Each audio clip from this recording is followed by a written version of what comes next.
Napanaginipan mo na bang sumasayaw ka?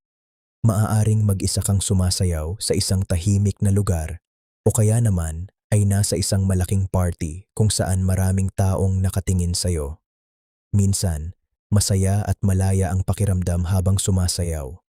Pero minsan din, maaari kang makaramdam ng hiya, kaba o takot. Ano kaya ang ibig sabihin ng ganitong panaginip? May mensahe ba itong gustong iparating? Unang kahulugan, kalayaan at kasiyahan. Sa totoo lang, ang pagsasayaw sa panaginip ay maaaring simbolo ng kalayaan, saya, at pagpapahayag ng sarili. Kung masaya ka habang sumasayaw, maaaring ipinapakita nito na gusto mong maging mas malaya at mas komportable sa pagpapakita ng iyong tunay na pagkatao. Ikalawang kahulugan, pagpapahayag ng emosyon. Minsan, may mga emosyon tayong mahirap sabihin gamit ang salita. Sa panaginip, maaaring gamitin ng isip ang pagsasayaw bilang paraan upang mailabas ang saya, excitement, lungkot, o iba pang damdaming matagal ng kinikimkim. Ikatlong kahulugan, kumpiyansa sa sarili. Kung sumasayaw ka sa harap ng maraming tao at hindi ka nahihiya, maaaring sumisimbolo ito ng lumalaking kumpiyansa sa sarili. Maaaring handa ka ng ipakita ang iyong kakayahan at harapin ang opinyon ng ibang tao.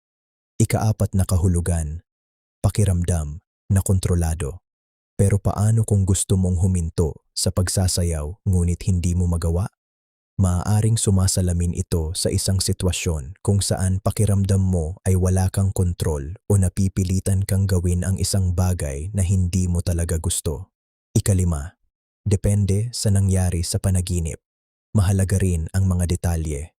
Kung masaya kang sumasayaw, maaaring simbolo ito ng kalayaan, saya, at positibong emosyon. Kung sumasayaw ka kasama ang isang tao, maaaring sumasalamin ito sa inyong relasyon, pagkakaunawaan, o emosyonal na koneksyon. Kung mag-isa kang sumasayaw, maaaring nagpapakita ito ng pagiging independent at pagtanggap sa sarili. Kung nahihiya kang sumayaw, maaaring may takot kang mahusgahan o mapansin ng ibang tao.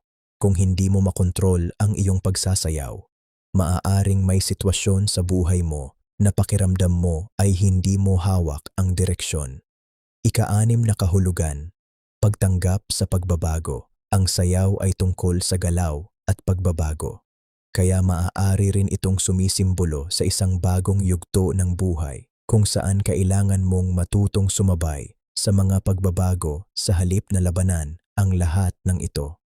Sa totoo lang, ang panaginip tungkol sa pagsasayaw ay hindi nangangahulugang may tiyak na mangyayari sa hinaharap. Mas madalas, maaari itong maging refleksyon ng iyong emosyon, kumpiyansa, relasyon, at kung paano mo hinaharap ang mga pagbabago sa buhay. Ang pinakamahalagang clue ay ang nararamdaman mo habang sumasayaw. Masaya ka ba? Malaya? Nahihiya? O natatakot? Doon maaaring nakatago ang personal na kahulugan ng iyong panaginip. Kaya kung napanaginipan mong sumasayaw ka, tanungin mo ang sarili mo, malaya ko bang naipapakita ang tunay kong sarili o may pumipigil sa akin na maging kung sino talaga ako? Kung nagustuhan mo ang video na ito, huwag kalimutang like, share at subscribe sa Dream Signs para sa mas marami pang kahulugan ng panaginip. At ikaw, mag-isa ka bang sumasayaw sa panaginip mo o may kasama ka? At ano ang naramdaman mo habang sumasayaw? Ibahagi ang iyong karanasan sa comment section. Hanggang sa susunod.